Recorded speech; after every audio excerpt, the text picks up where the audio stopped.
طائف کے انسیڈنٹ میں last time میں نے آپ لوگوں کو رسول اللہ صلی اللہ علیہ وسلم کی وہ دعا سمجھائی تھی، ٹھیک ہے، اور اس دعا میں فلسفی آف دعا ہے کہ دعا مانگنی کیسے چاہیے اور اللہ کون ہے، یہ آپ کو اندازہ ہوگا اس دعا سے، ٹھیک ہے۔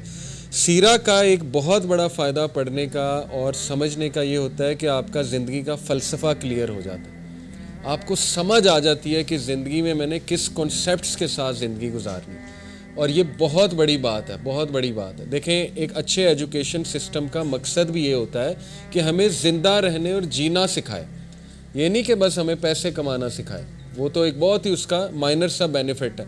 اصل ایجوکیشن سسٹم کا بینیفٹ یہ ہوتا ہے اور مقصد ہوتا ہے کہ بھئی ہمیں چیلنجز سے ہم نے کیسے گزرنا ہے، ہم نے زندگی میں مختلف سچویشنز میں کیسے ڈیل کرنا ہے وغیرہ وغیرہ۔ تو یہ سیرہ اللہ کے نبی صلی اللہ علیہ وسلم کے بارے میں اللہ نے خود کہا کہ تمہارے نبی میں تمہارے لیے بہترین مثال ہے، ہر طرح کی بہترین مثال ہے۔ اوکے، یہ دعا میں دوبارہ بتاتا ہوں، کچھ چہرے نئے نظر آ رہے ہیں۔ رسول اللہ صلی اللہ علیہ وسلم پہ پتھراؤ ہوا، ہمارے نبی پہ لہو لہان ہوئے، اور بہت یہ اس پہ جتنا غم کیا جائے اتنا کم ہے، لیکن میں نے آپ کو ایک بڑا امپورٹنٹ پوائنٹ بتایا تھا لاسٹ کلاس میں کہ سیرہ میں آپ ایک بار بھی رسول اللہ کو یہ انسیڈنٹ مینشن کرتے خود نہیں دیکھیں گے۔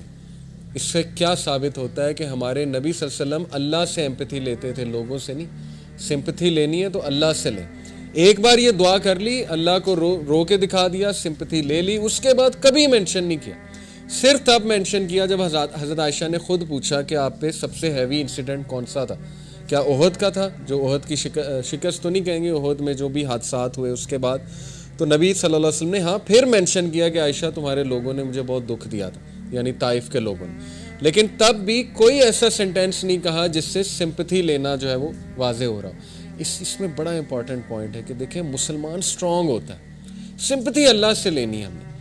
ہوتا کیا ہے، لوگوں سے آپ بہت سمپتھی لیں گے نا، ایک ٹائم آئے گا لوگ آپ کے بارے میں مائنڈ میں رکھ لیں گے یار یہ تو ویک سا ہے، ایم ہی ہے، ٹھیک ہے نا۔ آلدو اچھے لوگوں سے شیئر کرنا کوئی حرج نہیں، سنسیئر لوگ ہوتے ہیں، اچھے لوگ ہوتے ہیں، لیکن اگر آپ نے ٹرولی سٹرونگ بننا ہے اللہ کے آگے روئیں۔ تو خیر، یہ جو دعا ہے اس پہ غور کریں۔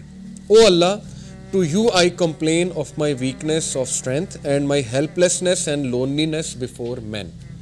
اے اللہ، میں آپ سے شکایت کرتا ہوں۔ سب سے پہلی بات کہ اتنا اللہ کے ساتھ ایفیلیشن، اتنا کلوز ریلیشن، اتنا بھروسہ، اتنا کانفیڈنس کہ اللہ کو اپنا دل کھول کے دے دیا۔ شکایت دو طرح کی ہوتی ہے، اس دعا سے یہ بھی ثابت ہوتا ہے، ٹھیک ہے۔ جیسے حضرت یعقوب نے سورہ یوسف میں آتا ہے انما اشکو بسی و حزنی اللہ، بے شک میں اپنی شکایت، اپنا شکوہ کس سے کرتا ہوں؟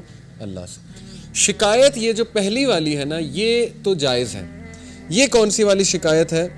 اور یہ ایسنس آف توحید ہے ایکچولی، ٹھیک ہے، کہ آپ کمپلین کرتے ہیں اللہ تعالیٰ سے کہ اللہ میں بے بس ہو چکا ہوں اور آپ کی مرسی، آپ کی ہیلپ کے بغیر میں کچھ بھی نہیں۔ اور اس میں پتہ ہے کون سا والا ایلیمنٹ ہے؟ اب دیکھیں رسول اللہ صلی اللہ علیہ وسلم کی ساری دعا جب میں آپ کو سناؤں گا اس کا کرکس یہ ہے کہ اللہ کے نبی صلی اللہ علیہ وسلم اس لیے نہیں رو رہے تھے کہ ان پہ بہت زیادہ وہ ہوا تھا ظلم، اصل میں وہ اس بات پہ رو رہے تھے، زیادہ پریشان تھے کہ اے اللہ کہیں آپ تو نہیں ناراض، کہیں یہ پنشمنٹ تو نہیں ہے کہ میرے ساتھ اتنا کچھ ہو گیا۔ یہ اصل میں اس کا جو ہے نا ماخذ ہے، یعنی آپ سوچیں کس لیول پہ اللہ کے نبی صلی اللہ علیہ وسلم کا ویژن اور اللہ سے تعلق تھا کہ اللہ یہ ہوا ہے میرے ساتھ تو مجھے سمجھ نہیں لگ رہی، کہیں آپ کی ناراضگی تو نہیں ہے، کہیں مجھ سے کوئی خطا تو نہیں ہو گئی، مجھ سے کوئی غلطی تو نہیں ہو گئی۔ اس طرح کی بات کرنا، ٹھیک ہے نا، اور اللہ کے سامنے دل کھول دینا، یہ تو ایسنس آف توحید ہے، اور اس طرح کی شکایت جو ہے وہ جائز ہے۔ اس کو شکایت کہہ لیں یا کہہ لیں کہ اپنا دل کھول کے بیان کرنا، ٹھیک ہے نا۔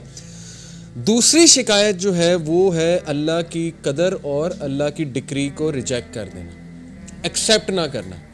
اور زیادہ تر لوگ جو ہے وہ اس کا شکار ہو جاتے ہیں کہ جب ان کے ساتھ کوئی خدا نہ خواستہ، اللہ نہ کرے، کوئی ایسا حادثہ ہو جائے، کوئی ایسی چیز آ جائے جو انہوں نے ایکسپیکٹ بھی نہیں کی ہوئی تھی، تو وہ بجائے کہ اللہ کے آگے رونے کے یا اللہ سے مدد طلب کرنے کے، وہ فوراً یہ کہتے ہیں کہ یہ ہوا کیوں ان دا فرسٹ پلیس، اور وہ کہتے کہتے پھر اس لیول پہ پہنچ جاتے ہیں جو اللہ معاف کرے۔ ابلیس نے اللہ کو کہا تھا کہ اللہ تو نے مجھے گمراہ کیا، یہ ابلیس کے الفاظ ہیں قرآن میں کہ بے شک since you have led me astray, اس لیے اب میں ان ہیومن بینگز کو نہیں چھوڑوں گا۔ اس نے بلیم کس کو کیا؟ اللہ کو۔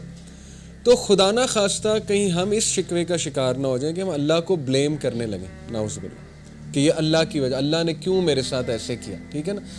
انسان ہے، نکل بھی سکتے ہیں ایسے الفاظ، لیکن یہ کہ توبہ کر لی جائے، فوراً سے ریٹرن ہو جائیں، فوراً سے جو ہے وہ اللہ تعالیٰ کے بارے میں پازیٹیو ہو جائیں. تو یہ ایسے لوگ اللہ کو بہت پسند ہیں. ٹھیک ہے. تو پہلی بات یہ شکووں کے بارے میں، 2 طرح کے شکوے میں نے آپ کو بتائے. ان میں سے ایک ناجائز ہے کہ تقدیر کو چیلنج کر دینا، اللہ کی ڈکری کو ریجیکٹ کر دینا کہ نہیں یہ ہوا کیوں. جیسے کچھ لوگ ان کے فادر کی ڈیتھ ہو گئی، مدر کی ڈیتھ ہو گئی، ایکسیپٹ ہی نہیں کیا، دین سے بھی دور ہو گئے، نمازیں پڑھنا چھوڑ دیں کہ نہیں یہ ہوا کیوں. تو خیر اٹس ویری ڈیفیکلٹ، لیکن یہ کہ اسٹرینتھ پکڑیں. ہمارے نبی کو بہت غم آئے ہیں، بہت دکھ آئے ہیں، ان سے اسٹرینتھ پکڑیں. اگر غم دکھ کوئی بری چیز ہوتی تو انبیاء کو نہ آتا. اس کا مقصد ہے. ٹھیک ہے نا.